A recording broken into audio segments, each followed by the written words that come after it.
Olá, a partir de agora você é nosso convidado a acompanhar uma conversa com o senador Armando Monteiro. Nós repercutimos aqui a situação política que o país enfrenta e os caminhos que o Congresso, mais especificamente o Senado, deve adotar para ajudar na superação desse momento crítico da vida política brasileira. Senador, muito grata pela sua presença aqui no nosso programa. Qual a análise que o senhor faz desses momentos que nós vivemos, né?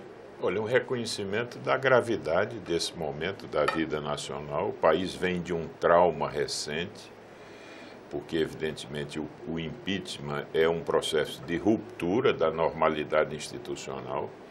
E agora, em muito pouco tempo decorreu desde esse trauma e nós estamos agora submetidos novamente a uma espécie de teste de estresse do nosso sistema político. E aí nós temos que responder a essa questão. E aí me parece que o papel do Congresso se coloca em duas dimensões. A primeira é de garantir um mínimo de funcionalidade do sistema político, para que o país tenha uma governança mínima diante desse processo. Isso se traduz, por exemplo, na produção da própria agenda legislativa, no avanço dessa agenda, não é? De como a gente responde a demandas que estão aí colocadas.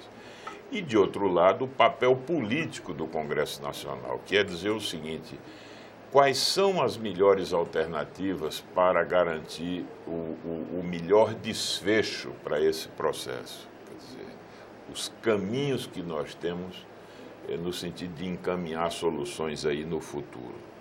Então, eu acho que, nesse momento, esse é o desafio do Congresso. Ajudar a construir uma saída para a crise, se isso for absolutamente necessário, e, de igual modo, garantir no presente o mínimo de funcionalidade do sistema. E, nesse aspecto, havia uma expectativa. O que seria o trabalho, se o Congresso retomaria os seus trabalhos ontem, terça-feira, que é o dia que realmente as votações acontecem, não é? Que a gente tem as sessões deliberativas, porque vínhamos das delações premiadas da JBS. Ou bem ou mal, tivemos as votações nas duas casas, até mesmo na comissão temática, a reforma trabalhista avançou no que tem que ser o processo legislativo dessa votação, não é?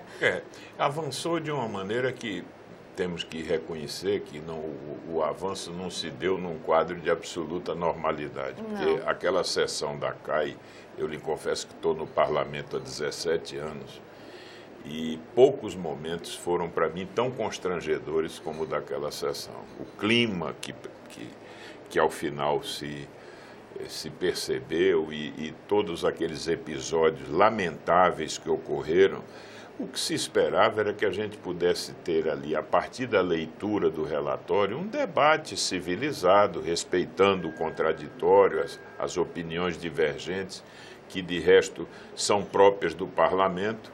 Mas o que se assistiu ontem foi uma manifestação, a meu ver, muito forte de intolerância, de radicalização. Então, eu, em que pese, do ponto de vista, vamos dizer, formal, o relatório ter sido dado como lido, é como se essa etapa você tivesse vencido, mas eu gostaria que isso tivesse sido dado num outro marco, num marco de normalidade, de diálogo e de discussão. Mas eu reconheço que esses últimos episódios que ocorreram no país terminaram por introduzir aí ingredientes a essa crise que, de alguma maneira, se refletem aqui. Mas eu torço para que na próxima semana ou nas próximas semanas nós possamos garantir um mínimo de normalidade nos trabalhos legislativos. Reforma da Previdência, reforma trabalhista. São assinaturas de um governo ou são necessidades do país? Como é que o senhor vê esses dois? São claramente necessidades do país. O país, qualquer que seja o partido que assuma, qualquer que seja a circunstância dessa nova ordem política, qualquer que seja, o país tem um encontro marcado com essas reformas. Ou seja, de resto, nós nos atrasamos nessa agenda de reformas. E o fato é que agora isso nos coloca a dimensão de um grande desequilíbrio estrutural que existe nas contas públicas, na projeção e na sustentabilidade da Previdência no futuro. Portanto, essa é uma agenda irrecusável. Entendi. Não há como imaginar qualquer que seja o futuro governo, agora numa nova fase da transição ou a partir das eleições gerais de 2018, que não tenha claramente que enfrentar essa agenda. Esse ponto de vista, ele é compartilhado pelos seus pares? A casa tem consciência disso? Não, eu não percebo eu acho que em grande medida há uma percepção na casa que reconhece a essencialidade da reforma, mas há setores expressivos também que não reconhecem isso. E o senhor acredita que há a possibilidade, como sugeriu o senador Romero Jucá, porque depois que a manifestação na Esplanada tomou um caráter mais violento, essa reflexão aqui dentro sobre o papel do Congresso Nacional foi recorrente em quase todas as falas, não é? O senhor acha que, como propôs o senador Romero Jucá, a Casa vai ter condições de voltar a um diálogo se essa agenda é uma agenda indispensável para o país, independente de quem esteja à frente do governo no Executivo?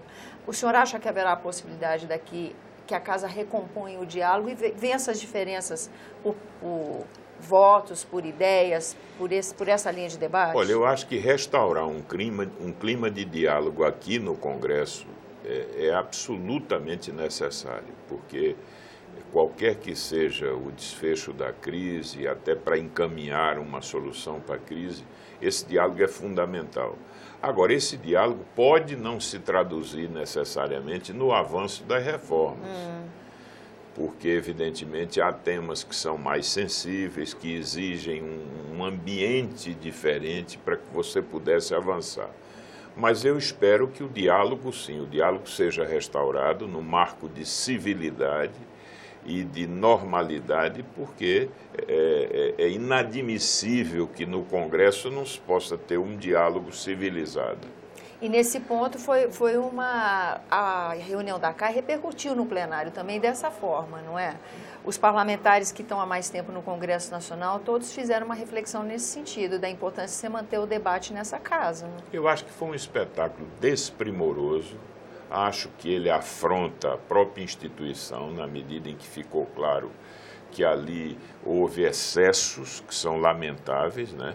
E eu acho que o Senado, no nosso sistema bicameral, o Senado é uma casa que deve ser vista como uma casa de maior maturidade, em que se espera um comportamento, né, de uma Câmara, de uma instância, uma casa revisora, portanto, uma casa que cumpriu historicamente um papel moderador no Parlamento. Então, o que se espera do Senado é que aqui se possa construir um clima de diálogo e de moderação, de equilíbrio, porque isso é importante para o nosso, vamos dizer, não só para a convivência política e para o sistema democrático, como também para o próprio equilíbrio da ordem institucional.